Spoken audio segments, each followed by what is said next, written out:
Hi friends, first of all ரொம்ப நன்றி நம்ம சேனலை சப்போர்ட் பண்ணுற ஒவ்வொரு நண்பர்களுக்கும். ஸோ நாளைய மார்க்கெட்டுக்கான ஒரு வியூவை பார்த்துடலாம். ஸோ இன்றைக்கி நிஃப்டியோட எக்ஸ்பைரி எப்படி இருந்தது அப்படின்னா ஒரு நைட்மேர் அப்படின்னு தான் நம்ம சொல்லி ஆகணும். ஒரு நல்ல ஒரு கேப் டவுனு ஆல்மோஸ்ட் வந்து பார்த்திங்கன்னா 1%க்குன்னு நினைக்கிறேன். ஸோ கேப் டவுனு ஆனால் கேப் டவுன் வந்து பார்த்திங்கன்னா ஒரு அரை மணி நேரம் வந்து பார்த்திங்கன்னா நல்ல ஒரு ரெக்கவரி பாதி வந்து ரெக்கவர் கொடுத்தது. ஸோ அதுக்கப்புறம் என்ன நடந்தது அப்படின்றது தெரியலை ஆக்சுவலாக. ஓகேங்களா? ஸோ நம்ம டியூஸ்டே பொசிஷன் எடுத்ததும் ஓகேங்களா, நல்ல வேலை நான் கான்ட்ரா தான் எடுத்திருந்தேன், அதனால் பெரிய லாஸ்லாம் இல்லை. ஸோ அந்த ஒரு பொசிஷனை வந்து பார்த்திங்கன்னா நியர்லி ஒரு 0.5% லாஸு. ஓகே, அதாவது லாஸ் வந்தது அப்படின்ற மாதிரி விட்டால் கூட ஓகே அப்படின்ற மாதிரி மார்க்கெட் ரெக்கவர் ஆகும்போது ஓகே, இந்த லோவை விட இன்னொரு ஆல்மோஸ்ட் வந்து ஒரு 80 பாயிண்ட் வந்து பார்த்திங்கன்னா கட் ஆகிற மாதிரி தான் நல்ல ஒரு பொசிஷன் ஒன்று வச்சுருந்தேன். பட் மார்க்கெட் வந்து பார்த்திங்கன்னா நான் இங்கே இருக்கும்போது தான் எடுத்தேன். டைரெக்ஷனில் போய் பார்க்கலாம், அதாவது டைரெக்ஷன் அப்படின்னா நல்ல கிரெடிட் கிடச்சிது அந்த டைமு புட் சைடில். ஸோ அப்போவே நான் நோட்டீஸ் பண்ணேன். பட் சின்ஸ் வந்து பார்த்திங்கன்னா ரொம்ப பெரிய கிரெடிட் அப்படின்லாம் சொல்ல முடியாது. ஒரு லாட்டுக்கு என்னமோ 250 ரூபா நினைக்கிறேன், 4 லாட்டுக்கு என்னமோ 1000 ரூபா. பட் ஸ்ப்ரெட் வந்து ரொம்ப சூப்பரான ஸ்ப்ரெட்டு. அந்த 25,620 இருக்கும்போது எடுத்தேன். அப்போவே என்னுடைய பிரேக் ஈவன் கிட்டத்தட்ட வந்து பார்த்திங்கன்னா 25,380 வரா மாதிரியான ஸ்ட்ராட்டஜி தான் போட்டிருந்தேன். ஸோ ஒன்ஸ் பிரேக் ஆனால் கூட நான் வந்து பார்த்திங்கன்னா வெயிட் பண்ணியிருந்து ஒரு 30-40 பாயிண்ட் வந்ததுமே ஆல்மோஸ்ட் வந்து பார்த்திங்கன்னா இந்த ரேஞ்சுன்னு தான் நினைக்கிறேன். இதை கிராஸ் பண்ணிடுச்சு. பட் கிராஸ் பண்ணி ஒரு 10-15 பாயிண்ட்லேயே நான் எக்ஸிட் ஆகிட்டேன். ஓகேங்களா? ஸோ இங்கே ஆல்மோஸ்ட் வந்து பார்த்திங்கன்னா ஒரு 1% நினைக்கிறேன் லாஸு. டோட்டலாக வந்து பார்த்திங்கன்னா ஒரு 1.5% வரையும் இன்றைக்கி மட்டுமே வந்து லாஸு. தேவையில்லாத ஒன்று அப்படின்ற மாதிரி இருந்தது. பட் இப்படி ட்ரெண்ட் ஆகுன்ட்டு சத்தியமாக வந்து நினச்சே பார்க்கல. ப்ரீமியம் வந்து பார்த்திங்கன்னா இந்தியா விக்ஸ் கூட திடீர்னு ஏறுறான், திடீர்னு இறங்குறான். ஸோ அதுலேயுமே வந்து பார்த்திங்கன்னா பெரிய ஒரு க்ளூ இல்லை. ஓகேங்களா? ஸோ அப்படி தான் சொல்லி ஆகணும். பட் வந்து ஒரு லாஸ் ஒன்று சின்னதாக பதிவு பண்ணியிருக்கு. ஸோ ஒரே ஒரு விஷயம் நோட் பண்ணேன். என்ன அப்படின்னா, இந்த பேங்க் நிஃப்டியில் ப்ரீமியம் வந்து எனக்கு புரியலை அப்படின்ற மாதிரி தான் சொல்லணுங்க. ஓகேவா? ஸோ ஆல்மோஸ்ட் வந்து பார்த்திங்கன்னா ஸ்பாட் இருக்கிறது 51,845. சரி, ஓகே, 51,900 எடுத்தால் கூட இது ஆல்மோஸ்ட் வந்து பார்த்திங்கன்னா இந்த கால் ஆப்ஷன் வந்து ஓடிஎம். இந்த ஓடிஎம் வந்து பார்த்திங்கன்னா இந்த புட்டை விட வந்து பார்த்திங்கன்னா ப்ரீமியம் வந்து ரொம்ப ஹெவியாக இருக்குது அப்படின்னு தான் சொல்லணும். இது ஆக்சுவலாக வந்து பார்த்திங்கன்னா லாஸ்ட் எண்டிங் க்ளோஸ் ப்ரைஸ் வந்து பார்த்திங்கன்னா இது காட்டல. பட் என்னோடய ப்ரோக்கரேஜ் ஆப்பில் வேறு மாதிரி காட்டுது. ஒன்று இதில் தப்பா இல்லை அதில் தப்பா அப்படின்ற மாதிரி எனக்கு தெரியல. ஸோ அதனால் நம்ம இதில் வந்து செக் பண்ணி பார்த்துடலாம் அப்படின்னு பார்த்தேன். ஆக்சுவலாக வந்து பார்த்திங்கன்னா இதில் இருக்கிறது தான் கரெக்டு அப்படின்ற மாதிரி இருக்குது. பட் என்னோடய ப்ரோக்கர் ஆப்பில் கொஞ்சம் வேறு மாதிரி இருக்கும். 40-50 ப்ரீமியம் வந்து பார்த்திங்கன்னா ரொம்பவே டிஃப்ரெண்ட்டாக இருக்குது. அப்போது வந்து பார்த்திங்கன்னா ஒரு 265 ரூபா தான் புட்டில் இருக்குது. பட் காலில் வந்து பார்த்திங்கன்னா கிட்டத்தட்ட 500 ரூபாய்க்கு மேலே இருக்குது அப்படின்ற மாதிரி தான் இருக்குது. ஸோ அதை பார்க்கும்போது கொஞ்சம் வியர்டாக தான் இருந்தது. பட் இந்த ப்ரீமியம் கால் சைடில் இன்னும் அதிகமாக இருக்குது. சின்ஸ் வந்து மார்க்கெட் வந்து பார்த்திங்கன்னா நல்ல ஒரு ஃபால் அப்படின்னு தான் சொல்லணும். ஓகேங்களா? கிட்டத்தட்ட ஒரு ஆல்மோஸ்ட் ஆல் டைம் ஹைலேருந்து ஒரு 4-5% அவுட்டுன்னு நினைக்கிறேன். ஸோ அப்படி இருந்துமே வந்து பார்த்திங்கன்னா ஒரு சில விஷயங்கள் கால் சைடில் இன்னுமே வந்து பார்த்திங்கன்னா பெருசாக இல்லை. ரிவர்ஸ் ஆகுமா இல்லையா அப்படின்ற மாதிரிலாம் என்னை திங்க் பண்ண வைக்கல. பட் ப்ரீமியம் வந்து பார்த்திங்கன்னா அப்படி தான் வந்து இருந்துக்கிட்டு இருக்குது அப்படின்னு சொல்லணும். பட் நியூஸ் பேஸ்டு மார்க்கெட் அப்படின்றதுனால கண்டிப்பாக குளோபல் கியூஸில் ஏதாவது நல்ல விஷயம் வந்தால் மட்டும்தான் இங்கே வந்து விஷயங்கள் வந்து மாறும் அப்படின்றது மாற்று கருத்து இல்லை. ஆக்சுவலாக இன்றைக்கி எல்லாமே புட் ரைட்டர்ஸ் தான் வந்திருக்கு. புட் ரைட்டர் ட்ராப்பாக இருக்காங்க. பிகாஸ் ப்ராட் மார்க்கெட்டே வந்து இறங்கியிருக்கு அப்படின்றதுனால. ஸோ புட் செல்லர் தான் வந்து ஸ்டாக்கில் எல்லாம் மாட்டியிருக்காங்க அப்படின்ற மாதிரி சொல்லியிருக்காங்க. ஸோ எல்லாமே நீங்கள் ஸ்லோவாக நீங்கள் வீடியோவை பாஸ் பண்ணிட்டு கூட பாருங்கள். எல்லாமே வந்து பார்த்திங்கன்னா புட் ட்ராப்பாக இருக்குது.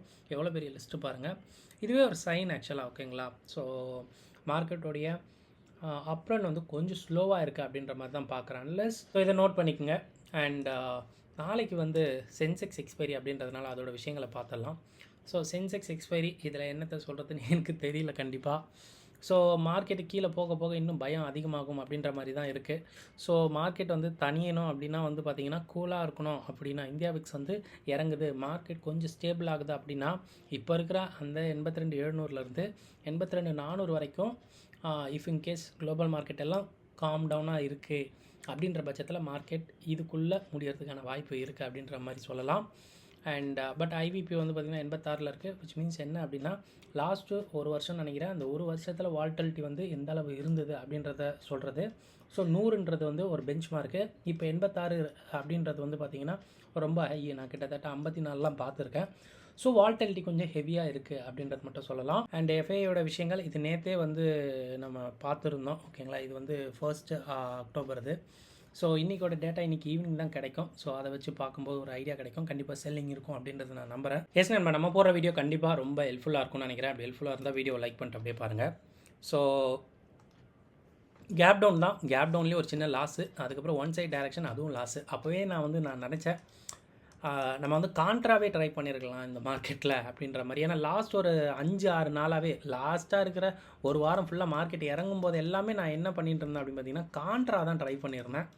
ஸோ அந்த கான்ட்ராலே கிட்டத்தட்ட நிறைய டெபிட் போச்சு, ஒத்துக்கிறேன். பட் அந்த டெபிட் எல்லாமே வந்து பார்த்திங்கன்னா ஒரு மினிமம் டெபிட் அப்படின்றதுனால நான் அக்செப்ட் பண்ணியிருந்தேன். பட் இன்றைக்கி இந்த டேரக்ஷனில் விஷயம் கொஞ்சம் வேறு மாதிரி ஆகிடுச்சு, அதுதான் நம்ம சொல்லி ஆகணும். பட் இந்தியா விக்ஸ் வந்து அப்பாக இருந்தது. நியூஸ் பேஸ்டு மார்க்கெட்டுங்க கண்டிப்பாக, ஓகேவா? ஸோ திடீர்னு யூஎஸ் மார்க்கெட் ஏறிச்சுன்னா நம்ம மார்க்கெட் எல்லாமே ஏறிடும் அப்படின்றது வந்து எந்த மாற்று கருத்தும் இல்லை. ப்ராடர் மார்க்கெட்டே வந்து செல்லிங்கில் இருக்குது அப்படின்றதுனால இன்வெஸ்ட் பண்ணுறதுக்கு நல்ல நேரம், ஓகேங்களா? அண்ட் ஐவி ரேஞ்ச் அப்படின்னு பார்த்தீங்கன்னா நாளைய சென்செக்ஸ்க்கு அப்சைடில் 83,400 வரையும் இருக்குது. இப்போ இருக்கிறதே கம்ஃபர்டபுள் ஐவி கிடையாது. ஸோ இந்தியா விக்ஸ் கூல் ஆகிற பட்சத்தில் 83,400 வரைக்கும் மார்க்கெட், அதுக்கு முன்னாடி வரைக்கும் எக்ஸ்பைரி வந்து எதிர்பார்க்கலாம், ஓகேங்களா? 83,500க்கும் அந்த 82,000க்கும் நடுவில் ஸ்ட்ராடல் ரேஞ்ச் இருக்குது. கிட்டத்தட்ட ஒரு 700 பாயிண்ட்னு நினைக்கிறேன். 700 பாயிண்ட்டுக்கு மேலே ஸ்ட்ராடல் பாயிண்ட் இருக்குது. நல்ல premium. But one side direction அப்படின்றதுனால வந்து நம்ம கீப் ஆன் சேஞ்ச் பண்ணிக்கிட்டே இருக்கணும். சின்ன லாஸ் எல்லாம் புக் பண்ணி நம்ம மாற்றிக்கிட்டே இருக்கணும். ஸோ அந்த பர்டிகுலர் இடத்துல எக்ஸ்பைரி ஆகிற பட்சத்தில் நம்ம டெல்டாவையும் தீட்டாவையும் ஒரே டைமில் எடுக்க முடிஞ்சால் தான் அது ஒரு நல்ல ஒரு மார்க்கெட் அப்படின்ற மாதிரி சொல்லுவேன். இது வந்து செல்லருக்கான ஒரு வியூ, ஓகேங்களா? வேறு எதுவும் இல்லை. அண்ட் டெக்னிக்கல்ஸை பார்க்கும்போது ஏதோ க்ளூ இருக்குது அப்படின்னு பார்த்தீங்கன்னா இன்னையோடைய லோ தான் வந்து பார்த்திங்கன்னா 2 நாளையோடைய லோ அப்படின்னு சொல்லலாம். நேற்றோட ஹை தான் ஹையு. ஸோ இந்த வித்தியாசத்தை நீங்களே பார்த்துக்குங்க எவ்வளோ பெரிய ரேஞ்சுன்னு சொல்லிட்டு. அதே தான் பேங்க் நிஃப்டிக்கும் அதே கதை தான், ஓகேங்களா? ஸோ பேங்க் நிஃப்டிலாம் ரொம்ப மோசம். 54,400 500 என்னமோ பார்த்தேன். ஆல்மோஸ்ட் வந்து பார்த்திங்கன்னா 1800 1900 பாயிண்ட் அவுட்டு, ஓகேங்களா? ஸோ பேங்க் நிஃப்டியில் நிறைய ஷார்ட் இருக்குது, ஓகேங்களா? ஸோ அதையும் நம்ம பார்க்கணும். டேட்டா ஃபார் ஆப்ஷன் ட்ரேடருக்கு ஏதாவது விஷயங்கள் இருக்கானா எனக்கு இதுதான் இன்னுமே எனக்கு புரியவே மாட்டுது. இண்டெக்ஸ் ஃபியூச்சரில் வந்து பார்த்திங்கன்னா அந்த ப்ரீமியம் ஸ்பாட் வர்சஸ் ப்ரீமியம் வந்து ஹோல்ட் ஆகுது. ஒன்று ஸ்பாட்டு ஃபியூச்சரோட மேட்ச் ஆகணும், இல்லை ஃபியூச்சரு ஸ்பாட்டோட மேட்ச் ஆகணும். இந்த டிஃப்ரென்ஸ் எதுக்கு இருக்குது அப்படின்னா வந்து பார்த்திங்கன்னா இப்போ தான் 3ஆம் தேதி அப்படின்றதுனால கண்டிப்பாக இருக்கும்னு நினைக்கிறேன். இதெல்லாம் வந்து ஒரு மார்க்கெட்டை திரும்பும் அப்படின்றதுக்கு வந்து இதெல்லாம் ஒரு சின்ன ஒரு சைன் தான், ஓகேங்களா? ஸோ இவ்வளோ ஒரு டிஃப்ரென்ஸ் இருக்கிறது. ஸோ இது வந்து கம்மியாகணும் அப்படின்னா வந்து பார்த்திங்கன்னா ஸோ இப்போ ஃபியூச்சர் வந்து பார்த்திங்கன்னா நான் வரமாட்டேன் அப்படின்ற மாதிரி அடம் பிடிக்குது, ஓகேங்களா? ஸோ அப்போ அது வந்து ஃபியூச்சர் வந்து இங்கே இருக்குது அப்படின்னா ஸ்பாட் வந்து பார்த்திங்கன்னா இங்கே இருக்கும். ஸோ இது வரமாட்டேன்னு அடம் பிடிக்குதுன்னும் போது எப்போ மார்க்கெட் ஏறுதோ அப்போ இது ஸ்லோவாகிடும், இது வந்து பார்த்திங்கன்னா அதோட மேட்ச் ஆகிடும், ஓகேங்களா? ஸோ அப்போ இது என்ன மீன் பண்ணுது அப்படின்னா நீங்கள் எவ்வளோ இன்னும் போனாலும் நான் பெருசாக வந்து இறங்க மாட்டேன் அப்படின்னு சொல்கிறது வந்து ஒரு யூடர்னுக்கு வந்து வழிவகுக்கும் அப்படின்றது சொல்கிறோம். பட் அது எப்போல்லாம் கண்டிப்பாக தெரியல. ஸோ இது ஒரு விஷயம். பட் பேங்க் நிஃப்டி ரொம்ப அதிகமாக இருக்குது அப்படின்றது மட்டும் சொல்லலாம். அண்ட் பிசிஆரை பொறுத்த மட்டுக்கும் பெருசாலாம் சேஞ்ச் ஆகலாங்க, ஓகேவா? ஸோ இது வந்து பெரிய ஒரு சிம்பிள்லாம் கிடையாது, அப்படியே மெயின்டைன் ஆகுது. பட் வந்து மார்க்கெட் வந்து எல்லா ஸ்டாக்குமே விழுறதுனால பீப்புள் வந்து அதை வந்து சுவிட்ச் ஓவர் பண்ணிக்கிறாங்க, அவ்வளோதான், ஓகேங்களா? ஸோ அதனால தான் என்னமோ தெரியல, பிசிஆர் இன்னும் அடி வாங்கலை. பட் லெட்ஸ் பார்க்கலாம்.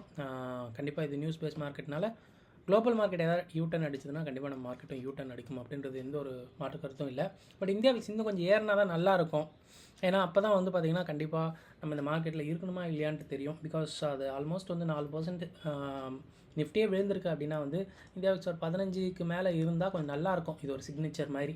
ஓகே, நம்ம வந்து இதுக்கப்புறம் கொஞ்சம் நம்மளோட விஷயங்கள் கம்மி பண்ணிக்கலாம் அப்படின்ற மாதிரி ஒரு ப்ரிகாஷனாக இருக்கலாம். பட் அது 13 சொச்சத்திலே இருக்குது, எனக்கு தெரியல, பார்க்கலாம். யூஎஸ் ஃபியூச்சர் இது வரைக்கும் டவுனாக தான் இருக்குது நண்பா. ஸோ யூரோப்பியன் மார்க்கெட்ஸும் மிக்சடாக தான் இருக்குது, டவுனாக தான் இருக்குது. ஸோ இதெல்லாமே வந்து மார்க்கெட்டில் ஒரு சின்ன ஒரு நெகட்டிவ் பாயிண்ட் அப்படின்ற மாதிரி சொல்லலாம். விக்ஸ் அப்பாக இருக்குது, நல்ல ப்ரீமியம். பட் டேரெக்ஷன் வந்து தெரியல அப்படின்னும் போது ரொம்ப கொஞ்சம் கஷ்டமாக இருக்குது, ஓகேங்களா? ஏன்னா கான்ட்ராவாக ட்ரை பண்ணி மார்க்கெட் இறங்கிடுச்சு. ஸோ மார்க்கெட் ரொம்ப இறங்கிடுச்சுன்னு சொல்லி அங்கே டேரெக்ஷன் தான் இன்னும் இறங்குது. ஸோ இது என்ன தான் சொல்கிறதுன்னு தெரியல, ஓகேங்களா? ஸோ மேபி வந்து டெபிட் நிறைய கொடுக்கணும் அப்படின்ற மாதிரி நான் நினச்சிட்ருக்கேன். கால் சைடு நிறைய கொடுத்துருந்தேன், பட் புட் சைடு எதுவும் கொடுக்கல, அதுதான் உண்மை. கொஞ்சம் விஷயங்களை கொஞ்சம் மாற்றணும் அப்படின்ற மாதிரி நினச்சிட்ருக்கேன். ஸோ லெட்ஸ் பார்க்கலாம். இவ்வளோ விஷயங்கள் இருக்குது நண்பா மார்க்கெட்டில். ஸோ இதை வந்து உங்கள் ட்ரேடிங்க்கு நீங்கள் அப்ளை பண்ணிக்கோங்க. இந்த வீடியோ பார்த்ததுக்கு ரொம்ப நன்றி. தேங்க்யூ. ஜெய்ஹிந்த்.